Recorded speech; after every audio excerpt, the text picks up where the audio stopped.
Hello नमस्कार किसान भाइयों दोस्तों, स्वागत है आपका हमारे चैनल किसान डेयरी फार्म में।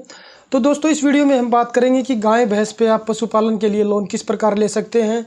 क्योंकि एक तो तकरीबन जो गांव में लोग होते हैं एक एक दो दो तीन तीन पशु रखते हैं दूध वाले, और उन्हें जैसे लोन की आवश्यकता होती है उनके जैसे शेड बढ़ाने के लिए या चारे की व्यवस्था के लिए या पशु बढ़ाने के लिए, तो वो किस प्रकार से लोन ले सकते हैं। काफ़ी जो दोस्त हमारे जो पशुपालक भाई हैं उनके क्वेश्चन यही रहते हैं कि बैंक वाले लोन दे नहीं रहे हैं, परेशान कर रहे हैं बार बार चक्कर कटवा के। और मेन दिक्कत उनको आ रही है एक आजकल इंश्योरेंस पशु के बीमे में। क्योंकि जो पहले बीमा होता था गवर्नमेंट का कट जाता था कम रुपए में, 300 रुपये में से लेके 500-600 तक कट जाता था। अभी भी मैंने कल डॉक्टर साहब से बात की थी पशु चिकित्सा केंद्र में जाके, तो उन्होंने कहा कि फिलहाल काफ़ी मतलब स्टेटों में ये अभी एक आधी जगह चल रहा है कि पशु इंश्योरेंस से जो होता है गवर्नमेंट की तरफ से जो सरकारी कट रहे हैं बीमे, कट रहे हैं बीमे आप कटवा सकते हैं पशु के।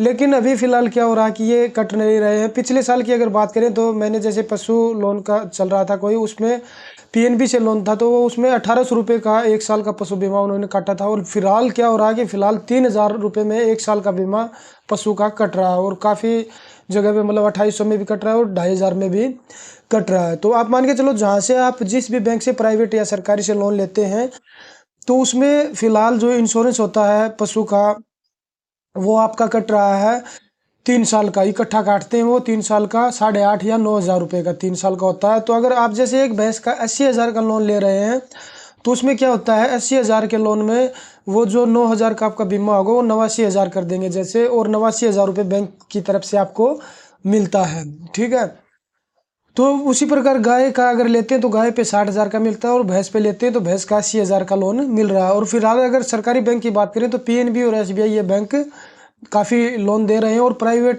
की बात करें तो एचडीएफसी बैंक काफ़ी मात्रा में लोगों को लोन दे रहा है। एक भैंस से लेके 4, 5, 6, 7, 8 भैंसों पर आप कितनी भैंसों पे लोन ले सकते हैं। उनकी कंडीशन ये रहेगी कि वो इंश्योरेंस कटवाते हैं तो वो 1 साल का मतलब 3 साल का पूरा इंश्योरेंस कटवाते हैं और 3 साल के लिए लोन आपको देते हैं। इसमें मंथली ईएमआई होती है, और जो इंश्योरेंस का पैसा होता है वो आपको देना नहीं होता, वो बैंक ही आपको उसमें मतलब जोड़ के देगा। जैसे 80,000 का लोन लिया तो 89,000 रुपये देगा। तो इसके लिए अगर हम पात्रता की बात करें तो किस प्रकार से क्या प्रोसेस रहता है दोस्तों, इसका ये भी बता देते हैं। इसमें सबसे पहले क्या होता है वहाँ से बैंक की तरफ से, जैसे आप प्राइवेट बैंक से करवा रहे हैं या सरकारी से, मान के चलो आप प्राइवेट से करवा रहे हैं एचडीएफसी, क्योंकि लोग ज़्यादातर यही करते हैं कि तकरीबन लोग जैसे हमारे एरिया में मेरे जानकर काफ़ी लोग हैं उन्होंने एचडीएफसी से लोन लिया है। तो उन्होंने प्रोसेस जैसे बताया था, हमने देखा था उनके पास पहले बैंक से कर्मचारी आएगा फाइल भरने के लिए। ठीक है, वो पूरी डिटेल लेगा उनके पास, उनके डॉक्यूमेंट्स। इसमें डॉक्यूमेंट्स की बात करें तो पशु का मतलब आपका आधार कार्ड, पैन कार्ड, और जो आपकी बैंक की पासबुक होती है, आपकी पासपोर्ट साइज 2 फोटो, इस प्रकार से वो आपके डॉक्यूमेंट्स लेगा। और जो आपके जिन पशुओं पे आप लोन ले रहे हैं, भैंस हो या गाय हो, उनके साथ में आपकी फ़ोटो और आपके पशु की फ़ोटो। ठीक है, ये प्रोसेस करके जाएगा, वो फाइल तैयार करके लेके जाएगा आपकी। तैयार करने के बाद में वो बैंक में देगा। ठीक है, बैंक में देने के बाद उसमें चेक किया जाएगा कि आपका मतलब जो सिबिल स्कोर है वो सही है। आपने पहले किसी बैंक से अगर लोन लिया है तो आप डिफ़ॉल्टर नहीं होने चाहिए, और ना ही आप पे आपराधिक मुकदमा होना चाहिए। अगर आपका कहीं से लोन चल रहा है तो कम से कम 6 महीने या 1 साल पुराना होना चाहिए, और उसकी जो ईएमआई है वो टाइम से पे होनी चाहिए। उसके बाद में बैंक के भेजता है इंश्योरेंस करने के लिए, और बैंक के कर्मचारी भी आते हैं। तो वो उस समय जब आते हैं तो इंश्योरेंस करते हैं आपके पशु का। ठीक है, उसमें कान में टैग लगाते हैं, उसमें इंश्योरेंस बीमा नंबर आपको पशु का मिलता है, और वो फिर देखते हैं, वेरिफिकेशन करते हैं कि आपके पास ये पशु खुद के हैं, कितने पशु हैं आपके पास, इन पशुओं पे लोन ले रहे हैं, ये दूध देने वाले पशु हैं या नहीं है।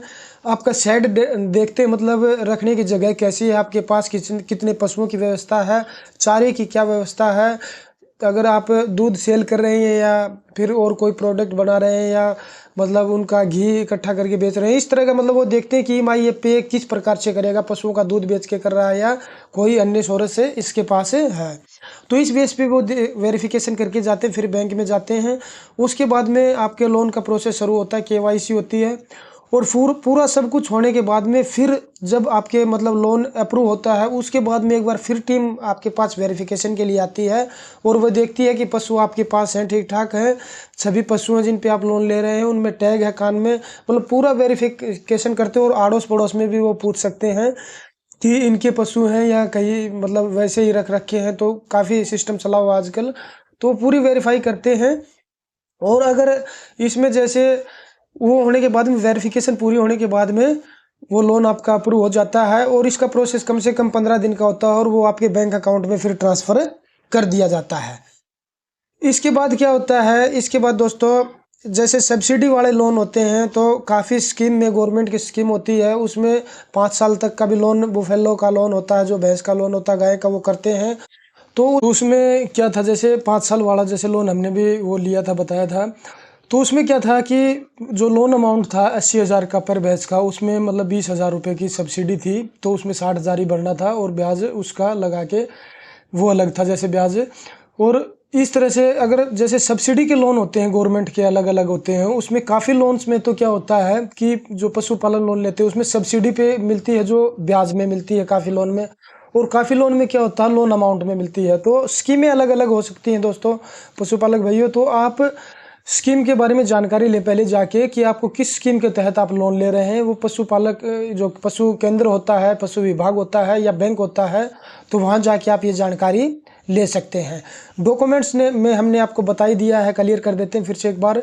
आधार कार्ड चाहिए होगा डॉक्यूमेंट्स में, पैन कार्ड चाहिए होगा आपका, बैंक की पासबुक चाहिए होगी, पशु का हेल्थ सर्टिफिकेट चाहिए होगा, और पशु का जो बीमा बढ़ता है, इंश्योरेंस, वो चाहिए होगा। टैग लगता है जो पशु के कान में, वो टैग नंबर भी उसमें चाहिए होगा। फ़ोटो लेते हैं, और फ़ोटो आपके पशुओं की लेंगे वो, और आपके नाम अगर आप खुद लोन ले रहे हैं जैसे, तो जो पशुपालक है जो लोन ले रहा है उसकी पशुओं के साथ में फ़ोटो होगी।